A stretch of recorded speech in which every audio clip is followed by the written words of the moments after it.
The year is 479 BCE. On a desolate beach near Salamis, the tide drags at broken timbers and splintered shields. The sand is streaked black with ash. The air tastes of salt and smoke and something copper, something wrong. The great Persian fleet is gone, burned and scattered across the Aegean. Greece has won. That's what the poets will say. That's what they'll carve into marble and sing at banquets for 2,000 years.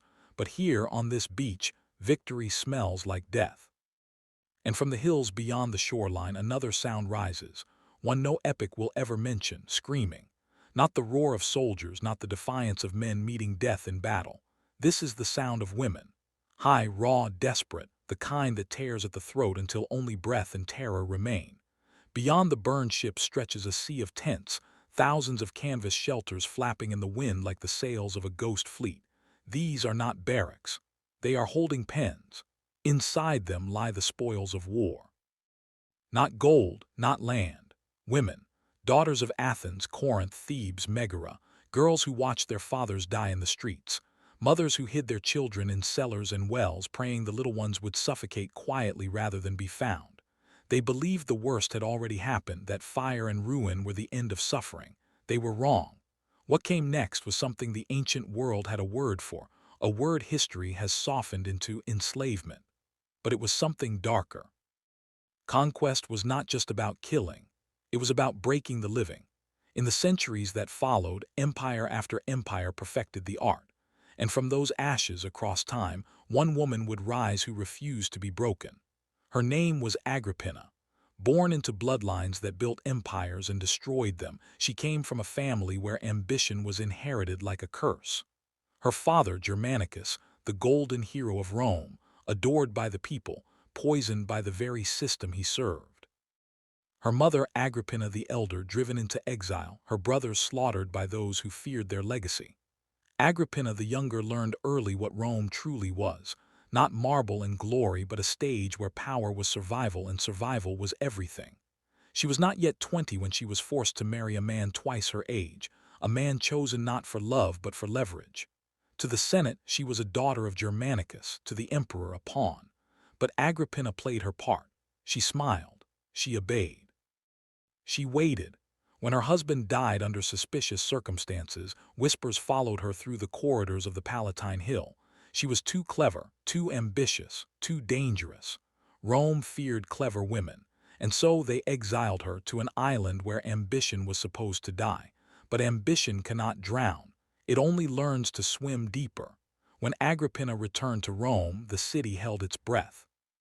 She had walked through disgrace, through exile, through a world designed to crush women who dared to rise, and yet here she was, alive, poised, unbroken. The Senate whispered her name like an omen. She was the daughter of Germanicus, the blood of Augustus, and behind her calm voice lay the mind of a strategist. Rome had never known a woman like her.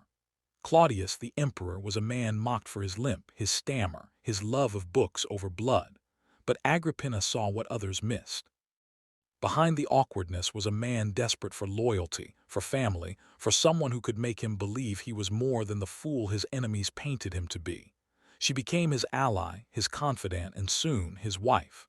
The city gasped. The union was unthinkable, uncle and niece bound in marriage. But Agrippina cared nothing for Roman gossip. She was building an empire within an empire. She moved through the palace like a shadow, dismissing rivals, installing her own allies, weaving her son Nero into the heart of power.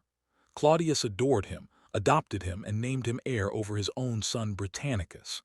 Agrippina smiled, but beneath that smile was calculation cold as iron.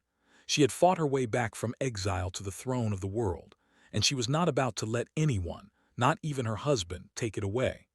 Rome began to change. Statues rose with her face beside Claudius's, her profile carved on coins, her authority echoed in decrees. She attended Senate meetings, something no empress had ever done. Diplomats bowed lower, generals paused before speaking in her presence. The people called her Augusta, mother of the empire. But behind the golden facade, whispers stirred. Claudius was aging, and some said he had begun to doubt the woman sleeping beside him. He saw how she controlled the court, how every petition, every appointment seemed to pass through her hands. He began to question whether marrying Agrippina had been a triumph or a trap. One night in 54 CE, as the emperor dined, he fell ill. Accounts differ, some say mushrooms, others a simple fever, but all agree on one thing. By morning, Claudius was dead, and Agrippina's son Nero was emperor. The streets of Rome thundered with cheers, but in the palaces the whispers grew louder. Agrippina had done the unthinkable. She had placed her son on the throne of Rome, and she believed she could rule through him. At first, it worked. Nero was young, inexperienced, and easily guided. Agrippina stood beside him during ceremonies, issued decrees in his name, even received foreign ambassadors in her own chambers. Her power was absolute, but youth does not stay obedient for long. Nero, surrounded by flatterers and lovers, began to resent the woman who reminded him of his debts. He wanted freedom, indulgence, control, and Agrippina, proud and fierce, refused to step aside. Their quarrels became legend, shouted words echoing through marble halls, the mother who had made an emperor now treated like a servant. Nero began to plot. First, he stripped her of guards, then her titles, then her palace, but Agrippina had survived far worse. She retreated to her villa by the sea, biding her time, watching the tides as she once watched the politics of Rome, waiting for her moment to return. Nero, consumed by paranoia, decided to end what he could not control. He invited her to a feast, smiling, pretending reconciliation. As night fell, Agrippina's ship sailed home across the Bay of Naples. In the dark waters, a hidden mechanism gave way. The deck collapsed. The ship began to sink. Screams cut through the night. But Agrippina, strong swimmer, survivor of storms, dragged herself to shore, bruised but alive.